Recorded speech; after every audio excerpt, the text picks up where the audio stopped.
It's here in the shadow of the Cheyenne Mountain, deep in the beauty of Colorado, that you'll find Peterson Air Force Base. Gentlemen. How you doing there? Home for over 50 years now to one of the most sophisticated defense systems in the world, scrambling fighters to protect the entire North American continent. And it was here, one December evening back in 1955, that the whole system was successfully infiltrated by a 5-year-old child. When this red phone rings, a 4-star general or the President of the United States is supposed to be calling. He is all military, eh? Oh, yes. Terry Van Kuren's dad was base commander at the time. Dad answers it with his very best military demeanor, Colonel Jaup. It wasn't the president or a 4-star general. There's this long silence. And this little voice says, "Is this Santa Claus?" The commander of the Combat Alert Center thinks someone is pulling his leg. Dad thinks somebody's playing a trick on him, "This is Colonel Jaup, the commander of the Combat Alert Center. Who's this?" And this little voice now is crying. Is this one of Santa's helpers then? So Dad finally figured out this really was a kid. So that's the ad there.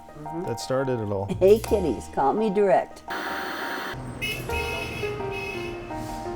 It turns out Sears had put an advertisement in the local paper. Hey kids, give Santa a call. But someone got one critical number wrong. Roger, Aegis. The military's defenses were overrun. Colonel Harry Shoup decided if you can't beat 'em, join 'em. Called the radio station and said, "This is Colonel Jaup, the Combat Alert Center commander, and we have an unidentified flying object." "Why, it looks like a sleigh." Well, of course, craziness. All those on the line, we can confirm that Santa is airborne at this time. But that one wrong number has led to a little bit of military Christmas madness that has touched millions of children. We had no idea that this would turn into one of the largest outreach programs there is in all of government. So this is it here? And this is where the magic happens. This is where Captain Jeff Davis, Director of Public Affairs for NORAD, says over 1,200 volunteers are now mobilized at this base every Christmas Eve. He can track Santa all the way across the ocean. Santa's sleigh is moving north toward Canadian airspace from The website has well north of 20 million visitors. Well, he'll be there around 11:30 tonight. But it's the phone calls, the personal connection, Just put one in that corner and then the other one in that one. Okay. that keeps volunteers like Petty Officer First Class Scott Peddle and his wife Linda, both Canadians by the way, Nice. volunteering. It's that feeling of such a special time of year. We've always made sure that it was a special time of year for us, where our family was always together, and as we had kids and It's for you the bring kids. them up, and It's it's all about that. And just a short sled ride away, you'll find Langley, British Columbia, and the home of Owen Stevenson, 11. He likes to show his brother Finton around the site, As they track Santa on a test flight. and he's been into it for some time. In fact, Oh, okay, wait, they're coming. here he is at the age of 4, calling in. We got the milk first and cookies for Santa now. 7 years later, Mom Shannon says he still gets as excited. He really is into this. Wow. Sort of. How many times do you check it out? It's hard to count. You're a man of few words, aren't you? Sometimes. But make no mistake, he's watched every video.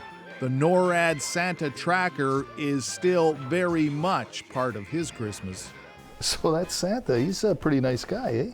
Yeah, he is. Those are for Santa. Ooh, Shouldn't eat them. sorry. How does reindeer fly? Well, Back in Colorado, the volunteers are going flat out. By the end of the night, Santa Trackers will talk to over 100,000 kids from all over the world. In this one here, it looks like he spotted Santa. And over the decades, Terry Van Kuren has tracked the success. Oh, so and this is just filled, eh? Yeah. All the stories and all over the different years. languages. Save the articles, all started by that hard-nosed career military dad of hers. But he must have been a softie underneath. But he was a softie underneath. He just loved Christmas and he loved kids. When you think of the millions of kids that he helped put a smile on their face on Christmas Eve. It's just, yeah, makes me feel so happy. The calls have been pouring in. He'll be arriving there between 9 o'clock and midnight your time. Sometimes, says Captain Jennifer Stadnick, yet another Canadian, they can be quite funny. A lot of the times they tell the children that Santa won't come to their house until they're asleep, and then all of a sudden they'll hear the phone drop, and there'll be there'll be nobody on the line, and and then the mom or dad will pick up and say, he just ran up to his bed. And It's been known to happen in the Stevenson household.